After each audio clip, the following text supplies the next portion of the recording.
Thank you for joining us, everybody. I have Dr. Laurie Johnson-Brown with us here today to share her coming out story. All right, so Dr. Laurie, tell us a little bit about yourself. Well, I'm Laurie Michelle, as most of my family called me, or Laurie Brown was my maiden name, but I'm now Laurie Johnson Brown. Um, I'm married to my wife, Michelle. I'm the mother of Ahmed Masa and my goddaughter, Fallon, and my goddaughter, Savande. I have three grandchildren. Um, I'm just recently retiring from the Charles County Public School System, where I have served as a vice principal for numerous years. I've been in the county for 16 and been a vice principal for 13 of those 16. Um, I am. I worked for 14 years in funeral services before I came into education. Mm-hmm. My family owns a funeral home in Richmond, Virginia, and I worked there for many years. But then I felt that there was something missing. Mm-hmm. And so what I did was I packed up my stuff, including my son, and moved to Delaware, where I thought I was going to go to school for human resources management. But Mm-hmm. God saw fit to allow me to get a job with Kelly Temporary Agency as a substitute teacher.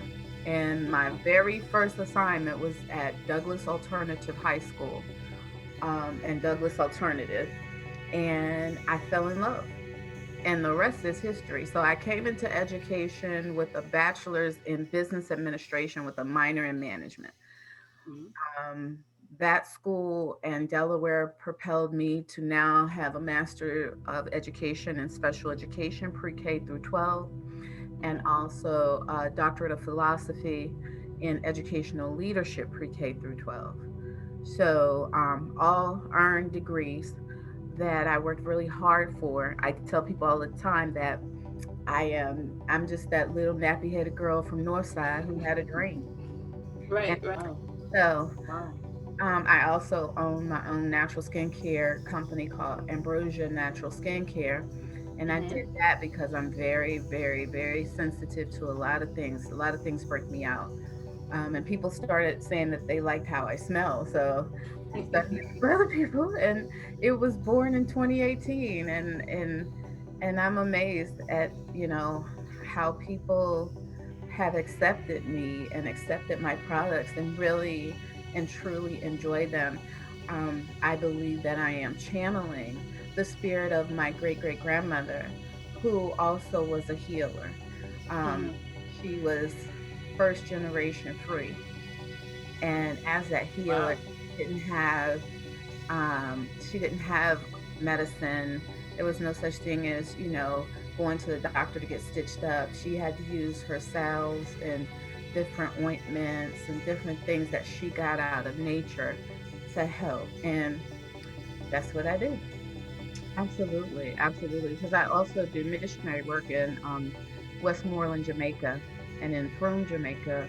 I have adopted the Ferris Primary School there to help my kids because I have like 158 kids at that school. And if you don't have money, you don't have food.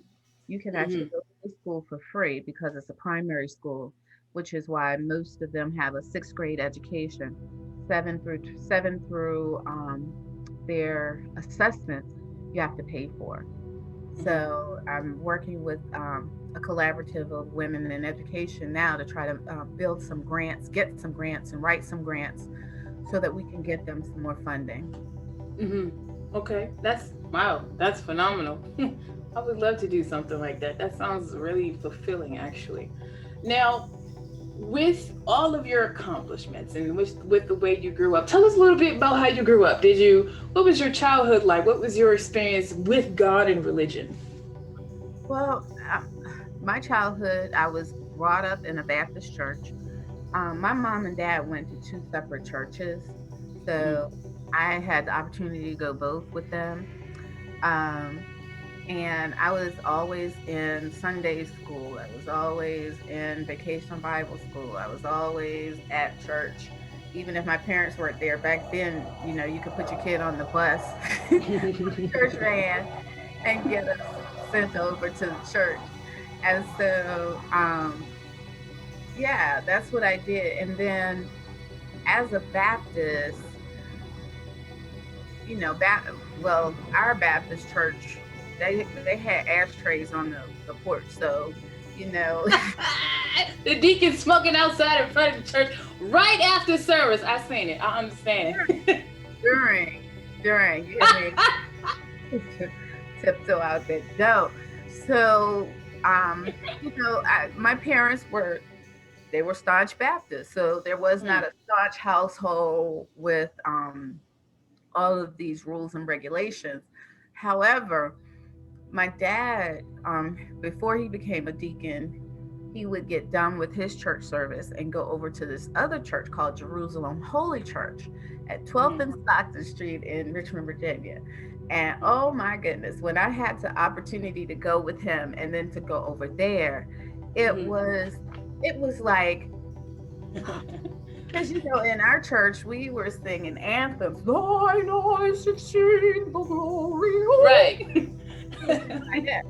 And Mhm. I got over to Jerusalem, and it was like, Right. Pentecostal. They took it to church.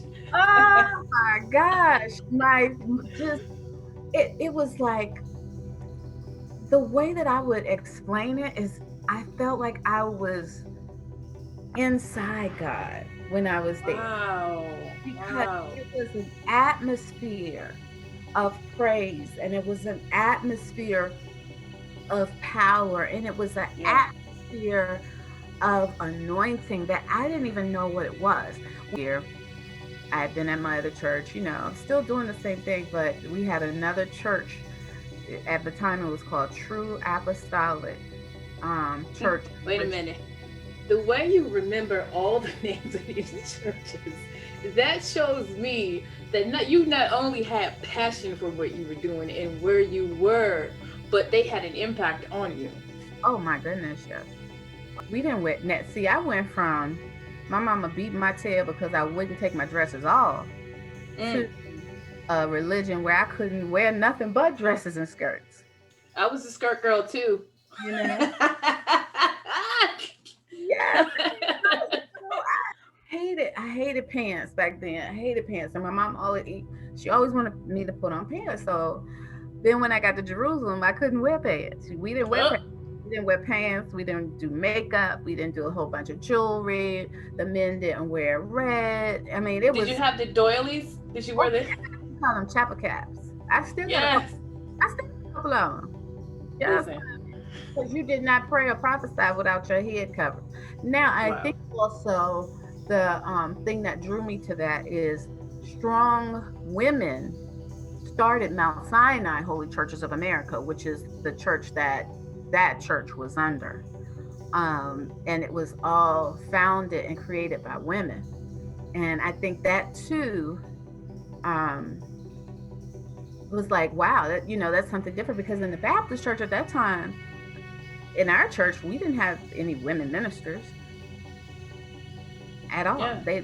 A lot of them don't even believe that women are called to preach. And then here's a whole denomination that had come at that time, like 50 some years in its making, or 60 some years, more than 100 years old now, um, that was founded by women, Mm. strong women, who actually were doing missionary work in Haiti back in the 30s. So at that time, were there a lot of women ministers, or do you think that that was an actual revolutionary moment for that area within itself for a group of women to start a church? I think that was revolutionary at that time. Even though without women, the church would be absolutely nothing. We wouldn't have a building. We wouldn't have lights. We wouldn't have water. We wouldn't have pastors. Well, We wouldn't have people to do anything. We wouldn't have programs, because mhm, left up to its own devices. We can't just wait for men to do it, because they're not. We're the ones that actually are the go getters to go do something, and that's mhm, why I could not understand why people say, "Well, women are supposed to be quiet," but I want you to work on all my committees and do all the work, but let me do all the talking and get all the accolades. The devil is can't. a liar, I can't. not a slave. Now, with that experience, I Mhm. know that you have also been in the Muslim community as well.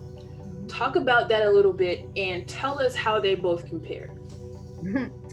Well, I became Muslim when I was a sophomore, no, junior in college.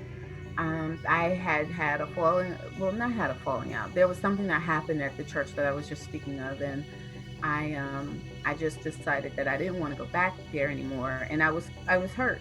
I was hurt. I didn't have anybody to talk to about it because you know, my mom at that point was not in the home. She had gone a different direction for that moment. And my dad, he really didn't understand. So I had to kind of figure it out for myself. Mm-hmm. Um, and when you're vulnerable, you're able to hear um, Mm. truth in a different way. Because I Yes. don't feel like Islam is not a false religion. It's an Abrahamic faith, and it Mm-hmm. has truth within it, just like we have truth within our Christianity, and there's truth within Judaism. And once we figure that all out and stop fighting one another, then we would be better off. But at that time, Right. for me, that was my escape. Mm-hmm. Um, you cannot be gay and Muslim. Even though when I first came out, I met a girl who was gay and Muslim. As a matter of Mm-hmm. fact, she was kin to somebody that was very, very famous who was a Muslim. And it was like, wow. But I thought you couldn't, but you had to hide, which is pretty similar in the church. You Right. know, Right. the difference is if you're a gay man and a Muslim, your behind better not be switching through there. Wow. What was the consequence? I don't know, but you could if you were in other countries, you could be put to death. I do know that. I've heard of that. I Here, definitely have heard of that. yeah, and here, um, and in other countries too, if you're a lesbian, um, sometimes what they'll do is the family will allow men to gang rape you, to try to rape Mm, you into wanting um to be with a man. That they think that will help. So, but in Islam, the difference about Islam is this too. There is no dating in Islam. So mm, you can easily hide your sexuality and say, well, I'm just working my deen, or I'm working my religion. I'm working on the straight path and not really looking to be married. While all along, you can't marry because you're not attracted to who they want you to marry. right. So, um, and it's the same in Christianity. Mm-hmm. Just now we are more open in Christianity to accept us same gender loving people, whereas in Islam doesn't change. Like, whereas we have various types of Bibles, you have your Dix, you have your Mm-hmm. all these other other forms of the Bible. There is but one Quran, and it's the original Quran that was written um, back. It cannot change. Now they can do transliterations of it, but it can never be translated. And the I didn't know transliteration, that. mhm. Mm-hmm. So Wow. it's equally as hard being same gender loving in either of those religions. Um, the lack of inclusion in the Muslim community sends a lot of folks either away from the Muslim community or into hiding. Mm, Um, and it's very interesting to see, it's very interesting because as a Muslim, you believe that marriage is one half of your religion, one half is completed. wow. Mhm. That's deep. Mhm. Wow. Because marriage is a ministry. Your family should be your first ministry. And I think sometimes a lot of, especially growing up as a PK, like Uh-huh. you get dismissed when you're the kids and the wife of a pastor. So that's interesting to hear that from the Muslim faith that your marriage is half of your. Wow, I'm gonna take that with me. I sure am. I'm gonna take that nugget. your marriage is half of your religion because the belief is that the Prophet Muhammad said that those who are the best among us are the best to their wives and family. So, I agree with that. Wow, I do. I agree with that. Now, as a queer woman, being yourself, you had two religions of weight. You get what I'm saying? Like there were two conceptualizations of God, interpretations of God that you had to work through in order to become liberated. And I believe that liberation is a process that you complete when you're until you die. Like we can be more liberated than we were yesterday, the next day, right? So, what was your process in reconciling who you are as a queer person to two different interpretations of God? um, hmm, drank a lot of liquor. Right, right, right. Talk about it. You Mm-hmm. Um, I am a recovering alcoholic. As of next month, if the Lord allows me to see it, I will be 15 years sober from alcohol. Um, I tried. I Let's back up a little bit. In my childhood, I suffered sexual abuse and assault by a distant family member.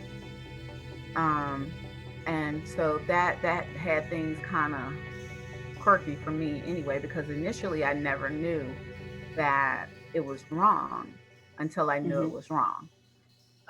And so then, you know, I went through this stage where I thought if I had enough sex or had enough liquor or had enough friends or had enough of the right types of things that these inner feelings would go away.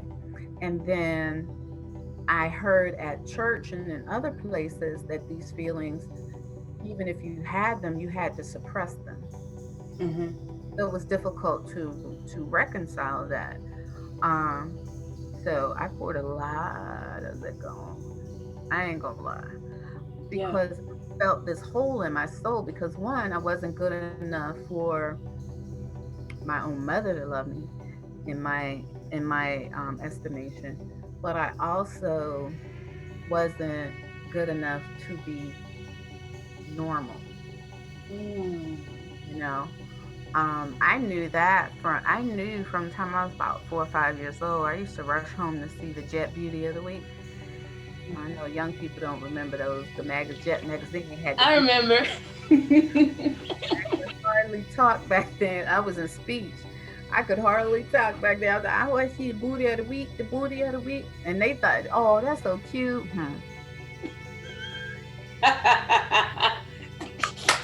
I'm weak. Stop. Not the booty of the week. I can't. So, Wow. I knew that. But innately, I knew that that was not something that I could share. Hmm. Isn't that crazy? I was like 5 years old. Innately, I knew that I could not share that, oh, this person is aesthetically pleasing to my eye. Hmm. At 5. At five, I knew that. Wow. So I think I'm still in the process of being liberated Me too. because Me too.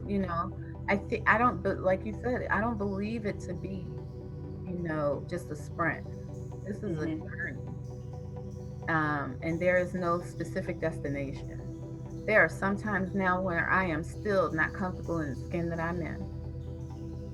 There are times now where I still second guess if God really does and truly love me because of the crap that was beat into my head by religious people. And I heard something the other day that really shook me to my core. If, when people find out, some people, when they find out that you're same gender loving, and if they're in, certain religious societies, and then they find that out about you, then they will either tell you to be quiet about it, or they will turn you out of their associations. Well, I heard this, and I said, I'm going to hold on to this forever. I was turned out and away by the same people that turned me out. Mm. You know, Wow. Wow. so that in and of itself, one, one of my abusers was a deacon. My great uncle, he was a deacon at the church. you know, and it's Wow. like it's so it's hard to reconcile that. It's hard to Yeah. reconcile that. It's hard to reconcile the shame. I mean, till this day, I still struggle with my own mental health. I struggle and I live with mental illness. I live with post traumatic stress disorder due to sexual trauma and the trauma of the church. I deal with it, and I talk to my therapist. I've been in therapy for 23 years, and I've had the same therapist that I have now. Have had her for 13 years. And she says a lot of the trauma that I have is because of what the people said and did in the church as well. Instead of saying let me help you, it's more like go away, Yeah. Yeah. because I Absolutely. wasn't in the inner circle, Mm. Mm. and I never want That's to be. incredible. Wow, that's incredible. When you think about your journey, just where you are now as a person, did the way you were treated and the way people responded to your sexuality, did that have a direct impact and influence on the way you perceived God and understood God? Absolutely, absolutely. Um, the how I defined with an ED God, because I don't define Mm-hmm. God like that now. But absolutely, God was vengeful, vindictive, jealous. Um, he was going to smite me. Mm. Um, if I did certain things, he was going to give me over to a reprobate mind. Um, those kinds of things absolutely made me look at God as being this gotcha kind of guy, Mm. which is not what I feel today, because I can take a little bit from every single place that I have been, because I've been Muslim, I've been Christian, I've been Baptist, I've been Pentecostal, I've been UCC, I've been Rastafarian, I've been all over the place. But in every one of those places, can I tell you, I feel God? Wow, me too. I've been to a Buddhist temple. I've been around Muslims. Listen. With Hindu festivals, we have a big Hindu group here in Brandywine, Maryland, and I used to go to their festivals when we could still go outside, and could feel God Mm-hmm. everywhere. I went to Yeah. a Buddhist ceremony in Richmond at the Unitarian Church where they were making a mandala, and I could feel God there. I ain't had no idea what the people was saying, but I knew that my heart could feel that there was something spiritual about what was happening. Yeah. Yeah, absolutely. I do think that, and I actually had that thought this morning that a lot of times we have perceived God as in human characteristics from what we were taught. God is, in a nutshell, the same as a human being because he responds and reacts instead of exist, right? Right. So, And if you are a true slave of Allah and the son of Adam and Eve, then why in the world would God forsake you?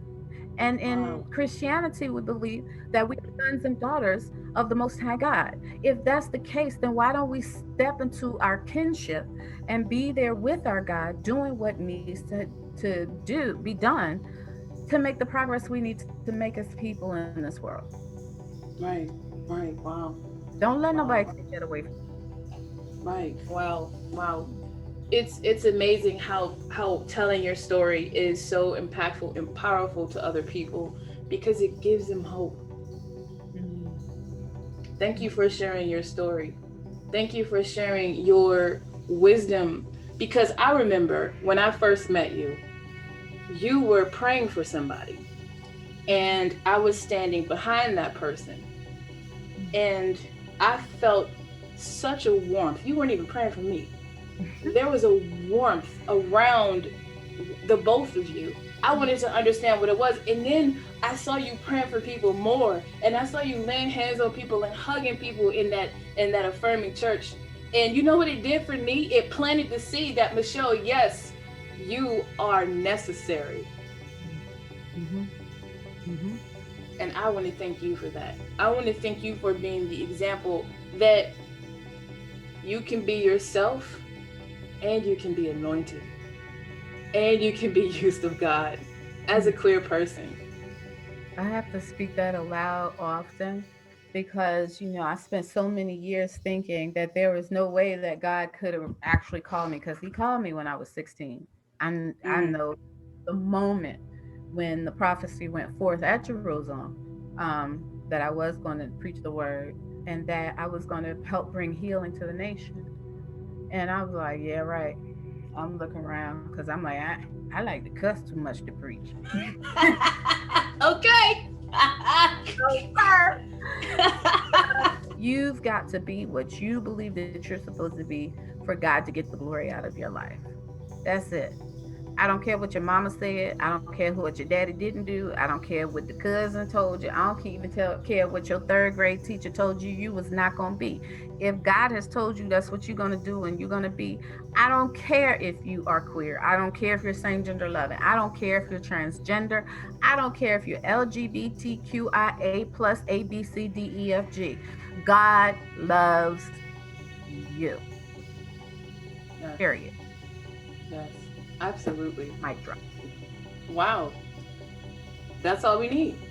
Thank you so much, Dr. Laurie, for coming on the show and sharing your story and your experience with us. We're going to definitely, look for your products and link again is going to be in the bio. But again, thank you so much for joining us here, and I feel empowered. I do.